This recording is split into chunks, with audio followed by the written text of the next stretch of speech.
Boa noite, meus amigos. Que a paz do Mestre Jesus nos preencha e nos fortaleça.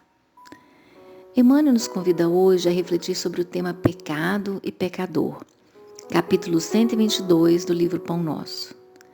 Pecado significa transgredir uma lei, desrespeitar uma ordem. Pecador é aquele que desobedece, descumpre, transgride, desrespeita.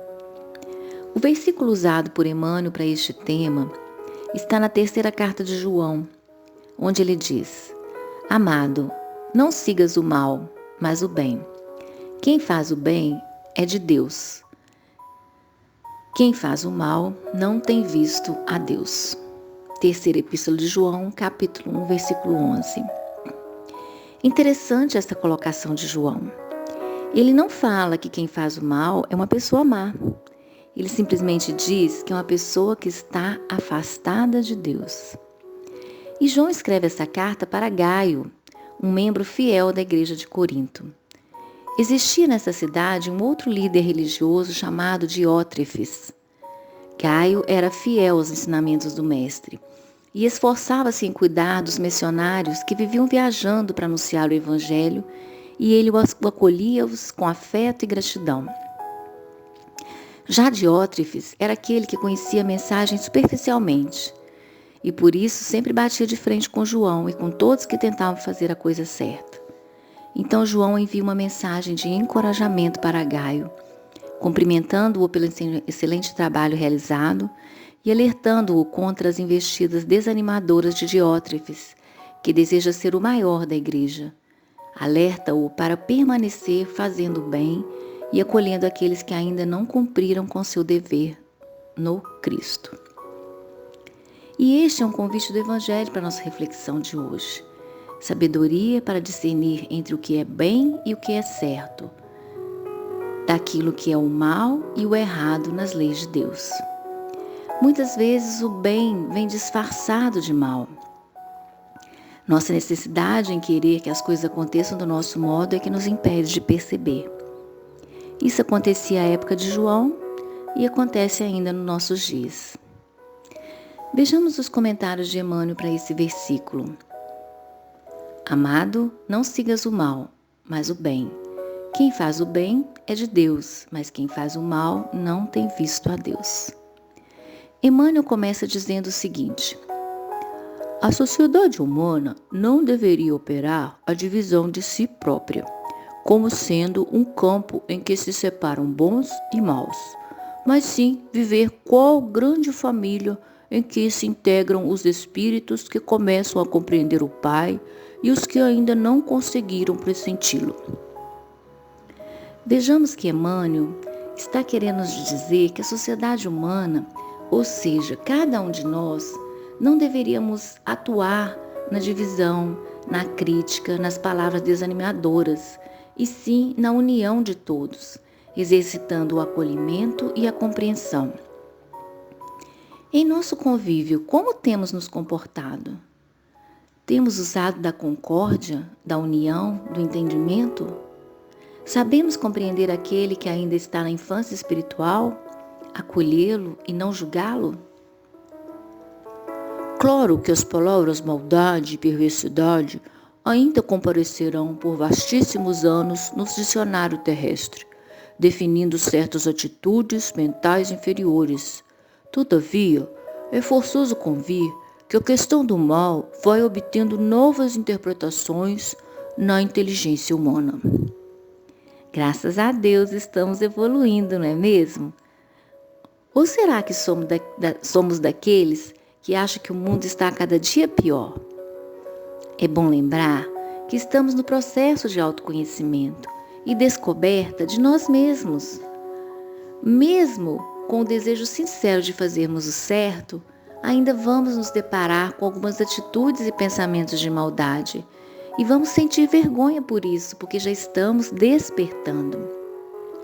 Afinal, são séculos de perversidade e ignorância que ainda reinam no nosso inconsciente. Trazer luz e perdão a estes sentimentos é a proposta do Evangelho. O evangelista apresenta conceito justo, João não nos diz que o perverso está exilado de nosso Pai, nem que se conserva ausente da criação. Apenas afirma que não tem visto a Deus. Assim, podemos compreender que as maldades inexplicáveis, as mortes cruéis que ainda existem em nosso mundo, acontecem tão somente porque estamos afastados de Deus.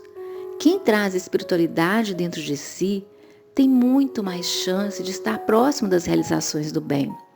Não por medo de castigo, mas principalmente porque compreendeu o caminho certo a seguir. Vejamos um exemplo. Perguntaram a 2 cristãos: você teria coragem de matar uma pessoa? Os 2 responderam que não. Então perguntaram: por que não? Um respondeu que tinha medo da prisão, não suportaria viver preso. O outro respondeu: porque vou gerar sofrimento, porque não tenho esse direito. Perceberam a diferença? Ambos são intitulados cristãos. Um já consegue pensar no todo, o outro ainda pensa somente em si mesmo. Um já está desperto para Deus, o outro ainda por despertar. Isto, ou seja, do perverso não estar exilado de Deus, não significa que devamos cruzar os braços ante as ervas venenosas e zonas pestilenciais do caminho. Todavia, obriga-nos a recordar que um lavrador não retira espinheiros e detritos do solo a fim de convertê-lo em precipícios. Imitando o lavrador, Emmanuel e João nos convidam a cuidar da nossa vida, a retirar da nossa mente e do nosso coração as ervas daninhas, não por medo, mas por termos consciência de que é certo a se fazer. Acolher a mágoa, a raiva, a indignação, os insucessos, os equívocos, com a clareza de que tudo isso faz parte do nosso momento evolutivo, mas que não devemos cruzar os braços e simplesmente dizer que é assim mesmo. Nasci assim, vou morrer assim. Não! Acolhamos nossas feridas e transformemo-as em degraus para nossa ascensão. Nossa vida é nosso jardim e, como tal, necessita de cuidado. Muita gente acredita que o homem caído é alguém que deve ser aniquilado. Jesus, no entanto, não adotou essa diretriz. Dirigindo-se amorosamente ao pecador, sabia-se, antes de tudo, defrontado por enfermo infeliz, a quem não se poderia subtrair as características da eternidade. Se estamos buscando evolução do nosso planeta, se desejamos isso sinceramente, precisamos ter em mente que se um homem cair, todos nós caímos juntos. Por isso, diante de uma queda moral de alguém, tenhamos o compromisso de exaltar o lado bom dessa pessoa. Todos temos lado luz e lado sombra. Foquemos na luz que existe em cada um de nós, na certeza que a maldade é somente um momento de enfermidade. Estamos todos tentando acertar e crescer. Finalizando, ele diz: lute-se contra o crime, mas ampare-se a criatura que se lhe enredou nas malhas tenebrosas. O mestre indicou o combate constante contra o mal. Contudo, aguarda a fraternidade legítima entre os homens por marco sublime do reino celeste. Então, meus amigos, lutemos.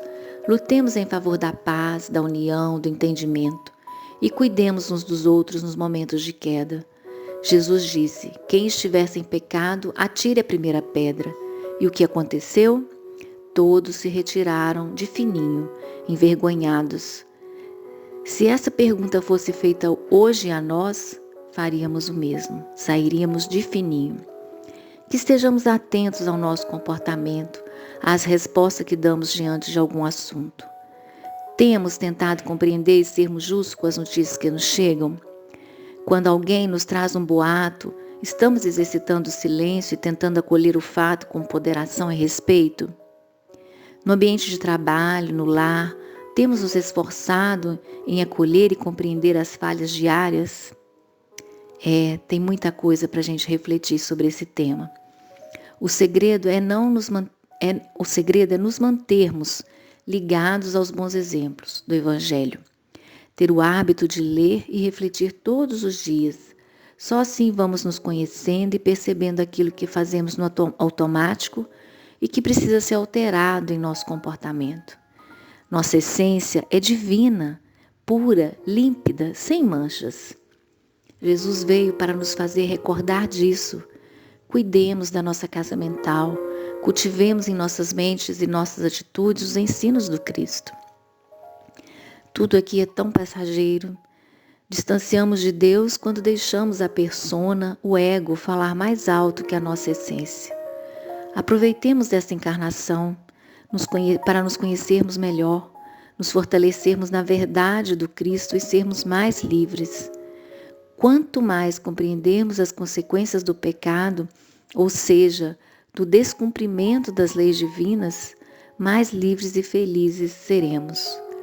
O convite de hoje é para combater o pecado e acolher o pecador.